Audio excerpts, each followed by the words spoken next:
In this clip, we're going to see Brian Tyler Cohen get into a heated exchange with MAGA airhead and News Nation host Katie Pavlich. Almost to the point we see Katie Pavlich talk over him repeatedly, cut him off mid-sentence, and then ultimately just cut him off towards the end of the interview. As usual, let's watch the clip in full. I'm going to give you guys my thoughts, my perspective towards the end. Let's get into it. Joining us now is Brian Tyler Cohen, progressive YouTuber. Brian, great to see you. Thanks so much for joining us. So can you just explain to me how Democrats who are just calling to change Virginia's map are selectively being outraged about the Supreme Court ruling? This Supreme Court ruling is basically rolling back the Voting Rights Act of 1965. And I think the fact that you can see Democrats applaud what happened in Virginia does not negate the outrage, the virtuous outrage over what happened at the Supreme Court. When Democrats are applauding what happened in Virginia, it is in response to a cycle that was started off, that was sparked off by Donald Trump deciding that he was owed 5 seats, entitled to 5 seats in Texas, and yet no Republicans had any issue with that. They seem to just decide that if Donald Trump calls for 5 seats in Texas, that there should be no response from Democrats. In fact, I don't remember you saying anything about there being anything wrong with what was happening in Texas. So when Democrats are applauding action, a response in California, in Virginia, that is because Republicans decided to engage in this mid-cycle redistricting and push back against this entitlement that Trump felt in the aftermath of Texas. Well, first of all, in Texas, the redistricting was legal under their system, and it's still proportional. Let me finish, Brian. It was still legal, and it's still proportional to the presidential election results far more than what we've seen by Democrats way before Texas ever decided to do something. The Voting Rights Act. That's irrelevant. That's irrelevant. You don't get to say this is a better. Brian, there's nothing in the Voting Rights Act that says you can draw districts based on race, which is exactly what Democrats have been doing in order to maintain political power in Washington. I want to go back to these maps because you say Texas started it. Well, New England, there are 0 seats for Republican representation on Capitol Hill, despite 40% of voters in New England voting for President Trump in the last presidential election. If you look at Virginia and the way that it was, 6-4, now it's going to be 10-1. They had to draw this weird lobster in the middle where you have all of Northern Virginia, which is very heavily white, by the way, disenfranchising voters down in Southern Virginia. There are districts now that voted 75% for Donald Trump. They're now going to be represented by Northern Virginia. They didn't vote for that. You also have Illinois, which 14 Democratic seats, 3 Republicans, when 30+% of Illinois voted for Donald Trump. So you tell me, looking at these maps, how that is a fair representation for Republican voters in states like Maine, New Hampshire, Massachusetts, et cetera.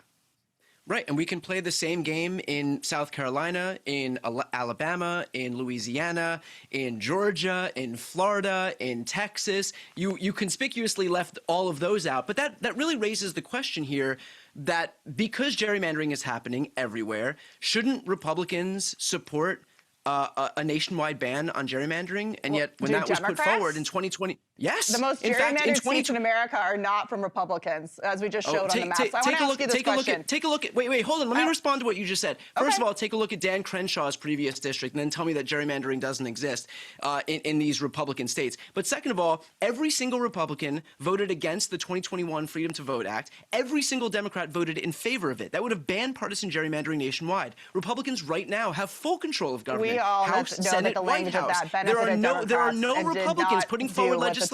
Excuse me. Let me just finish what I'm just saying. There's no legislation being put forward to ban gerrymandering nationwide. So you can, if you think it's such a scourge that you can point to New England and say that there are no Republican representatives, Republicans have the power right now to fix it, but they don't because they know that they benefit from it. And Democrats are the ones who've been doing this. Democrats don't have control of government right now. Republicans do. I want to ask you this. Do you support it nationwide? I support the Supreme Court ruling because I don't believe in drawing congressional districts based on race because that's racist? Can Democrats win? Because you I have a question. Wait. Brian, do you believe that Democrats can win? You think it's racist to have representation? The Supreme Court just desegregated you the think South. having one Democrats district in the South were in South segregating Carolina. the South by having race-based congressional districts, which the Supreme Court just ruled against. That's what just happened. Democrats when they apparently crack can't these win districts, elections unless they draw districts these... based on race. Whether they can't win elections because people are fleeing blue states for red states, and they can't win elections because in the census they are counting illegal aliens as part of congressional districts, which Democrats are opposed to taking out of that because they need them for congressional representation.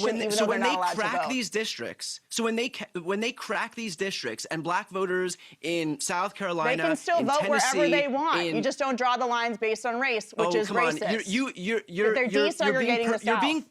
You're being purposefully obtuse, and your viewers can see that because they know exactly what it means when you crack a district from a jurisdiction where there are overwhelmingly black or brown voters, and now all of a sudden those districts are cracked into 3 other districts so that their voting power is diluted. This is exactly the impetus. I know that George Wallace and Joe Biden were against desegregation and integration, for the Voting but Rights Act of Republicans are not for that, and neither is the Supreme Court. This was exactly the impetus for the Voting Rights Act of 1965. Brian Tyler Cohen, thank you. Talk to you soon.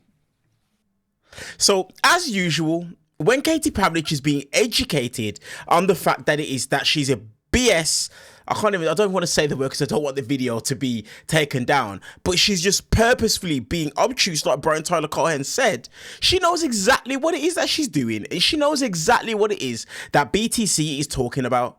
You see, the fact that it is that she's trying to act like what it is that the Supreme Court done was stop racist drawing of lines. She is being obtuse because all it is that she's doing is ignoring 60 years of legal history about why it is that those lines existed in the first place. That's exactly what it is that she's doing, and the rest of Republicans and MAGA.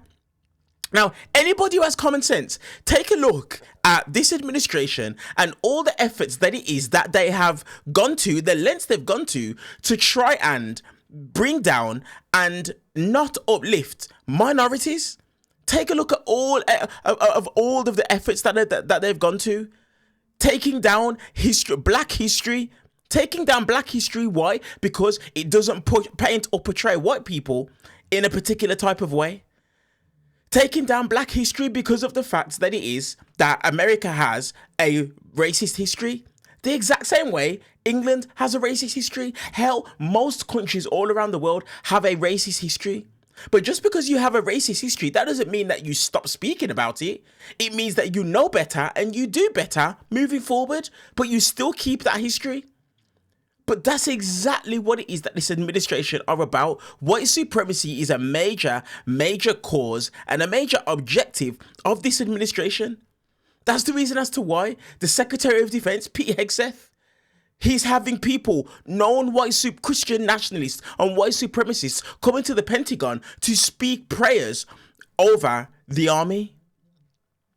But Katie Pavlich knows this. She's just an extension and a mouthpiece of this administration. And that's the reason as to why every single time Brian Tyler Cohen comes on her show and educates her, the first thing that it is that she does is she cuts the interview short, because BTC knows exactly what he's talking about. And she knows that she can't try and pull the wool over his eyes like she may do to other guests that are on the show. Everybody knows it. And the funny part is this is why Republicans are genuinely the worst of the worst, because everybody knows that when the redistricting efforts that have taken place of recently, they were started by Republicans. But here's the difference between Republicans and Democrats. Democrats, first and foremost, went to the people and allowed the people to vote on the maps. And as a result of the people voting, then the maps were redrawn. If you take a look at what it is that Republicans are doing, look at Florida, supposedly what Ron DeSantis is going to do. Take a look at Texas as well. They didn't take a vote to the people. They didn't do that. They simply just went and done it because they had the legal right, the legal authority to do so. People like Katie Pavlich are part of the problem. But she's MAGA. So it's no surprise in any way, shape or form. Let me know your guys' thoughts on this exchange in the comment section below. As usual, Katie Pavlich being educated by BTC and she simply has no comeback. So what does she do? She cuts him off, she talks over him, and then she just ends the interview abruptly. Let me know your guys' thoughts down in the comment section below. Subscribe, hit the thumbs up, and hype the video up if you guys can. As usual, I appreciate you guys, and I will see you guys in the next clip. See you later, guys.